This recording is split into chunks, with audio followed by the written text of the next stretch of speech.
Necker. It's such a tiny island, but we've got a really, really great biodiversity. The word Richard used many years ago to describe it, it's just absolute magic. When you're here and every walk that you take, you discover something or you encounter something that makes your day. I grew up in Guyana, where I was inspired by the animals that you will see all the time. And then coming out here into the BVI and being offered an opportunity to work in the field of conservation, really honestly, this was like my calling.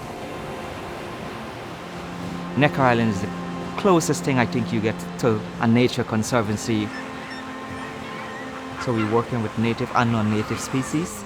70% of the species here on Necker Island are actually facing extinction.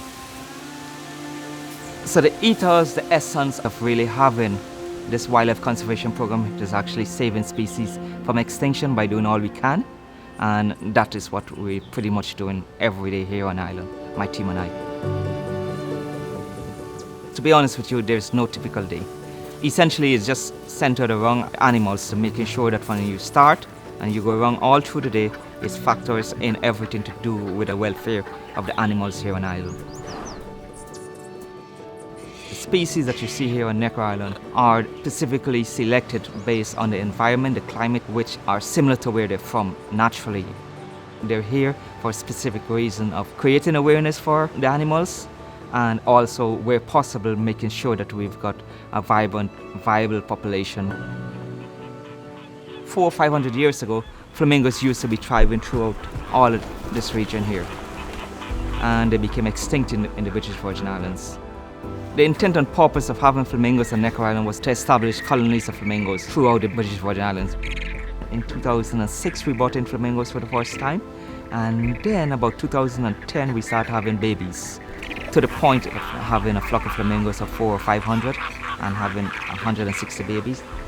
And that's phenomenal. We transitioned that to lemurs. We've got 7 different species of lemurs on island.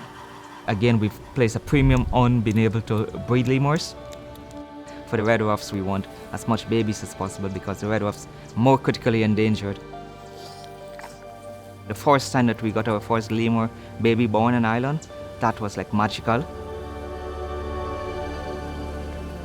Fast forward, and when the giant baby tortoise, when we discovered 2 of them hatch out naturally, the second place in the entire world. You think about that as an experience, and you were part of that. It tops every single moment that I've had here, really. That baby is gonna live upwards of 200 years. That's a phenomenal time to be able to keep track of and record these guys from babies to 200 years in the future. Tortoises has been around from the point of actually seeing the evolution of dinosaurs. I think they're sending a message to the human species, do not rush, just take life slow.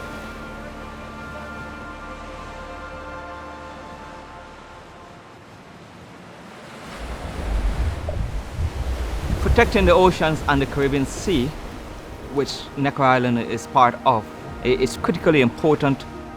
More than 20 million people actually depend on the Caribbean Sea and the Atlantic Ocean connected. The ecological system of coral reefs here in the BVI is 300,000 acres. Protecting these reefs and the oceans is what we need to be doing as a community. At some point we'll have a coral nursery. We will help with lots of replanting and propagating of corals and putting back into areas that are in decline. There's so much more that we want to do and we will be doing in the future. Every one of us need to really do our part. Even if 1 in 1,000 people that come to Necker Island and fall in love with what you see, you would probably get involved protecting the species. And if you did get involved with, we think we've done our jobs. And given an opportunity to really work in that field and being able to do more than a part, in other words, for me, I find that it gives you so much fulfilling. It makes you feel complete.